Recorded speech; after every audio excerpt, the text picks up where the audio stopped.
उत्तराखंड राजभवन ने राष्ट्रपति को यूसीसी विधेयक भेज दिया है।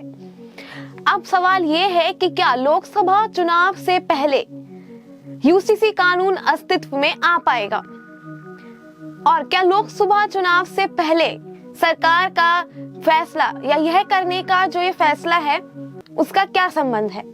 नमस्कार, वॉइस ऑफ उत्तराखंड में आप सभी का स्वागत है। मैं हूं आपके साथ सुरभि गुप्ता। देश को स्वतंत्रता मिलने के बाद उत्तराखंड ऐसा पहला राज्य है जिसने समान नागरिक संहिता यानी कि यूसीसी बनाने की पहल की है।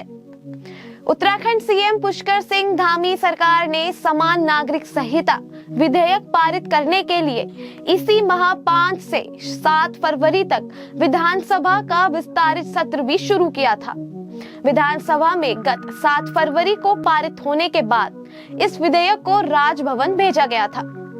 समान नागरिक संहिता उत्तराखंड विधेयक को राजभवन ने अपनी स्वीकृति देकर अब राष्ट्रपति को भेज दिया है। अब राष्ट्रपति से स्वीकृति मिलने के बाद इस विधेयक के कानून का रूप लेने और इसे उत्तराखंड में लागू करने का रास्ता जो है वो साफ हो जाएगा। राष्ट्रपति से विधेयक को शीघ्र स्वीकृति मिली तो लोकसभा चुनाव से पहले ही उत्तराखंड में यह कानून अस्तित्व में आ सकता है। देश को स्वतंत्रता मिलने के बाद उत्तराखंड ऐसा पहला राज्य होगा जहां पर यह कानून लागू हुआ होगा। आइए आगे बात करते हैं। विधानसभा में 7 फरवरी को पारित होने के बाद इस विधेयक को राजभवन में भेजा गया था। राज्यपाल लेफ्टिनेंट जनरल गुरमीत सिंह ने विधेयक को राष्ट्रपति को भेज दिया है। अब मुख्यमंत्री पुष्कर सिंह धामी पहले ही कह चुके हैं कि विधेयक को स्वीकृति के लिए राष्ट्रपति को भेजा जाएगा। अब विधेयक में मुख्य रूप से महिला अधिकारों के संरक्षण को केंद्र में रखा गया है। विधेयक को 4 खंडों विवाह और विवाह विच्छेद, उत्तराधिकार, सहवासी संबंध यानी कि लिव इन रिलेशनशिप और विविध में विभाजित किया गया है। समान नागरिक संहिता का अधिनियम बनने से समाज में व्याप्त कुरीतियां और कुप्रथाएं जो है अपराध की जो श्रेणी में आएंगी और इन पर रोक लगेगी। इनमें जो बहुविवाह है, बाल विवाह, तलाक, हलाला जैसी प्रथाएं भी शामिल है।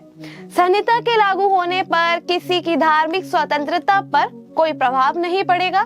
यह जानना बहुत जरूरी है क्योंकि इसको लेकर कई भ्रांतियां फैलाई जा रही है जिससे बड़े हादसे, बड़ी दुर्घटनाएं और संघर्ष होने की भी संभावना है।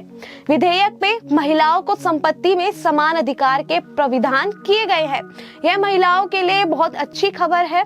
महिलाओं से यह आग्रह है कि कृपया इस बारे में अच्छे से पढ़े जाने और किसी भी भ्रांति में न आए। समान नागरिक संहिता लागू करने के लिए प्रस्तुत विधेयक के दायरे में समूचे उत्तराखंड को लिया गया है। अब कानून बनने पर यह उत्तराखंड के उन निवासियों पर भी लागू होगा जो राज्य से बाहर रह रहे हैं। इसका मतलब ये नहीं कि आप राज्य से बाहर हैं तो आप वहां इन कुरीतियों को आगे बढ़ावा देंगे।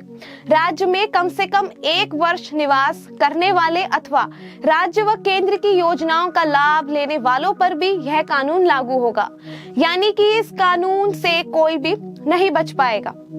अनुसूचित जनजातियों और भारत के संविधान की धारा 21 में संरक्षित समूहों को इसके दायरे से बाहर रखा गया है।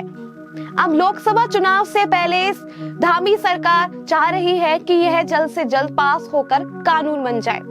अब इससे आने वाले चुनावों पर भी असर पड़ सकता है। ऐसी ही अहम खबरों से जुड़े रहने के लिए चैनल को लाइक करें और सब्सक्राइब करें। धन्यवाद।